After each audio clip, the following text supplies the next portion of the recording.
శ్రీ వారాహిదేవి జ్యోతిష్యాలయం విద్య, ఉద్యోగం, వ్యాపారం, పెళ్లి, ఆరోగ్యం, సంతానం, భార్యాభర్తల మధ్య గొడవలు, అత్తాకోడల మధ్య గొడవలు, ప్రేమించి మోసపోవడం, స్త్రీ పురుష వశీకరణం, ధనం నిలవలేకపోవడం, మీకు ఎటువంటి సమస్యలైనా 24 గంటల్లో పరిష్కారం లభించబడును. నెంబర్ 1 వశీకరణ స్పెషలిస్ట్ కేరళ తాంత్రిక్ గురువు గారు పూజారి పండిత్ పవన్ నంబూద్రి గారు.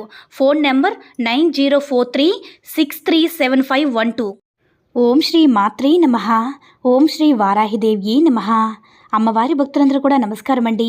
అమ్మవారి ఆశీర్వాదంతో, ఆ తల్లి చల్లని చూపుతో అందరూ కూడా సుఖంగా, సంతోషంగా, అష్టైశ్వర్య ఆరోగ్య అభివృద్ధితో ఉండాలని మనస్ఫూర్తిగా కోరుకుంటూ ఈరోజు ఈ వీడియోని మొదలు పెడుతున్నాను. ఈరోజు వీడియో ఏంటంటే, అరటి పండుతో ఇలా చేస్తే చాలు, మీకు ఇష్టమైన వారు మిమ్మల్ని ఎవరైతే ఉన్నారో ప్రాణానికి ప్రేమిస్తూ ఉంటారు కదా, అలాంటి వాళ్ళు మిమ్మల్ని పూర్తిగా అవాయిడ్ చేసేస్తూ ఉంటారు.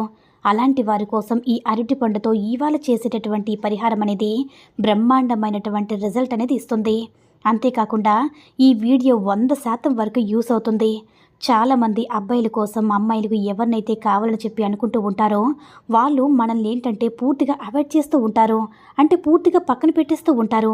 మనం ఎంత ప్రేమను చూపిస్తున్నా సరే వాళ్ళకి అది మనం అంత అలుసుగా కనిపిస్తాము, అంత చులకనగా కనిపిస్తాము. మిగిలిన వాళ్ళందరి దగ్గర కూడా పొగరుగానే ఉంటారు. కానీ మనం ఎవరి దగ్గర అయితే ఇష్టపడుతున్నామో వాళ్ళ దగ్గర మాత్రం ఏంటంటే లొంగిపోతారు. అంటే వాళ్ళు ఏం మాట్లాడకపోయినా మళ్ళీ పలకరించి, వీళ్ళే యువతల సైడ్ నుంచి వాళ్ళు పలకరించడం, వాళ్ళే ఫోన్ చేయడం, వాళ్ళే మెసేజ్ చేయడం, అలా ఏంటంటే వాళ్ళు ఇంకా వాళ్ళ దగ్గర చులకనైపోతూ ఉంటారన్న విషయం కూడా పక్కన పెట్టేసి వాళ్ళ చుట్టూ చిన్న పిల్లల్లా తిరుగుతూ ఉంటారు. ఎందుకనంటే వాళ్ళంటే అంత ప్రాణానికి ప్రాణంగా ప్రేమిస్తున్నారు కదా, వీళ్ళు కూడా అలా బిహేవ్ చేస్తున్నాం ఏంటన్న సంగతి కూడా పట్టించుకోరు. మన మనిషి కదా అనేది పలకరిస్తూ ఉంటారు. అయినా కూడా వాళ్ళ దగ్గర నుంచి రెస్పాన్స్ అనేది 0 లెవెల్లో ఉంటుంది. అలాంటప్పుడు మన మనసుకి బాధ వేస్తుంది.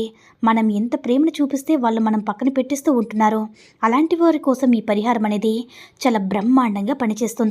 ఇక్కడ అరటి పండుని ఎందుకు చెప్పానంటే, అరటి చెట్టు అంటే దేవతా వృక్షము.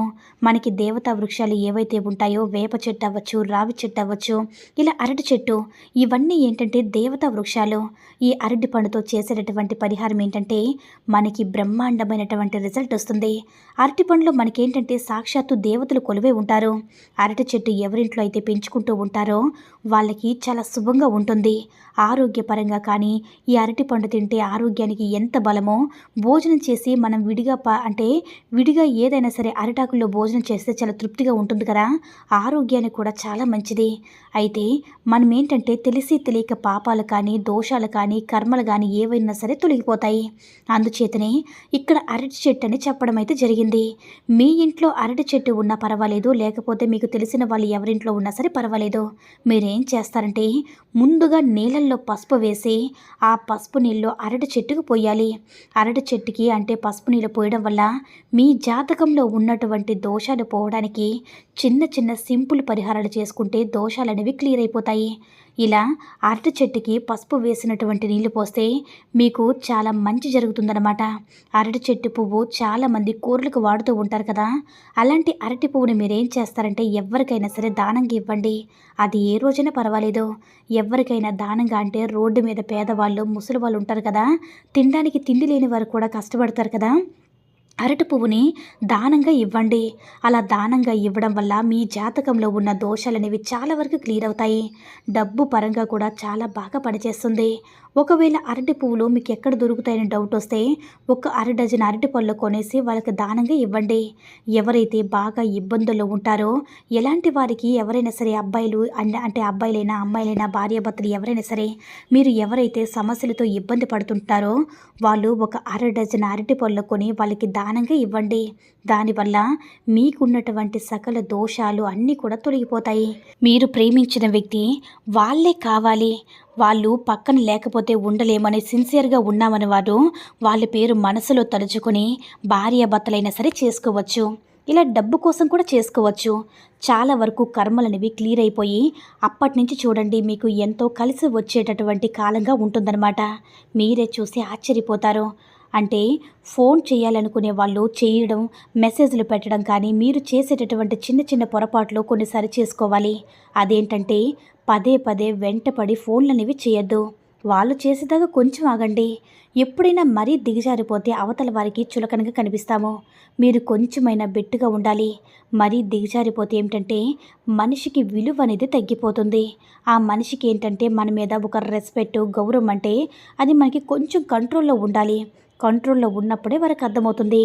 అప్పటి వరకు కూడా అర్థం కాలేదంటే అలాంటి వారు మిమ్మల్ని ప్రేమించడం లేదని అర్థం చేసుకోవాలి. అలాంటి వాళ్ళ కోసం మీరు ఎన్ని చేసినా కూడా వేస్ట్. మన ప్రయత్నాలు మనం చేసి ప్రతిఫలం అనేది దైవ నిర్ణయం కాబట్టి. అయినా ఒకవేళ బలవంతంగా తెచ్చిపెట్టుకున్నా కూడా 4 రోజులు ఉంటారు, 5వ రోజున వెళ్ళిపోతారు కదా. అది కూడా ఆలోచించండి. ఏదైనా సరే మనిషికి అవతల యువతల 2 చేతులు కలిస్తేనే చప్పట్లు. ఒక సైడ్ నుంచి పోరాడితే అది ఎప్పటికీ కూడా జరగదు. కానీ భార్యాభర్తలంటే సర్దుకుపోవాలి. ప్రేమించుకునేవారు ప్రేమించుకునేవారు వేరు, భార్యాభర్తలు వేరు. భార్యాభర్తలన్నాక వాళ్ళకి 100 రకాల సమస్యలు ఉన్నా సరే వాళ్ళు సర్దుకుపోవాలి. ఎందుకంటే మిమ్మల్ని చూసే సొసైటీ అనేది ఆధారపడి ఉంటుంది కాబట్టి. భార్యాభర్తలు మాత్రం తిట్టుకున్నా కొట్టుకున్నా పర్వాలేదు, సర్దుకుపోతారు. ఒకరినొకరు అర్థం చేసుకోవాలి. మీరు వేరు వేరు కాదు కాబట్టి మీరే సర్దుకుపోవాలి. ప్రేమించుకునే వాళ్ళకి మాత్రమే చెప్తున్నాను. ఎవరికైనా సరే దానం చేయండి. లేదంటే 1 డజన్ అరటిపళ్ళు కొని ఎవరికైనా సరే వాళ్ళ మనసులో పేరు తలుచుకొని, అంటే ఎవరైతే ప్రేమిస్తున్నారో వాళ్ళ యొక్క పేరును మనసులో తలుచుకొని వాళ్ళకి దానంగా ఇవ్వడం, లేదా చిన్నపిల్లలు, పసిపిల్లలు అలాంటి వాళ్ళకు కూడా మీరు ఇవ్వడం వల్ల చాలా వరకు కూడా మీకు మంచి జరుగుతుంది. సకల దోషాలు పోయి ఈ పరిహారం అనేది మీకు చాలా అద్భుతంగా యూజ్ అవుతుంది. కానీ పరిశుభ్రంగా ఉండి చేయండి. నియమాలతో చేయండి. ఎలా పడితే అలా చేయకూడదు. ఎవరికైనా ఇచ్చేటప్పుడు కూడా మనం దైవంతో సమానం కాబట్టి వాళ్ళు తీసుకునే వాళ్ళు మనం శుభ్రంగా పరిపూర్ణమైనటువంటి మనసుతో ఇవ్వాలి. అంతేగాని ఎలా పడితే అలా ఇప్పుడు ఇవ్వకూడదా అని అది కూడా మీరు గమనించుకోండి. అంటే ఎప్పుడు ఇవ్వాలో, ఎప్పుడు మీరు మనశ్శాంతిగా ఉన్నప్పుడు మాత్రమే దానం చేయండి. అప్పుడే చెందుతుంది. వారు మనస్ఫూర్తిగా సంతోషంగా తీసుకుంటే మీకు అంత కలిసిబాటుగా వస్తుంది కాబట్టి తప్పకుండా ఇలా ఒక్కసారి ప్రయత్నించి చూడండి. ఈ వీడియో నచ్చినట్లయితే లైక్ చేసి షేర్ చేయండి. మరిన్ని వీడియోస్ కోసం మన ఛానల్ని సబ్స్క్రైబ్ చేసుకొని మాకు కొంచెం సపోర్ట్ చేయండి. ధన్యవాదాలు.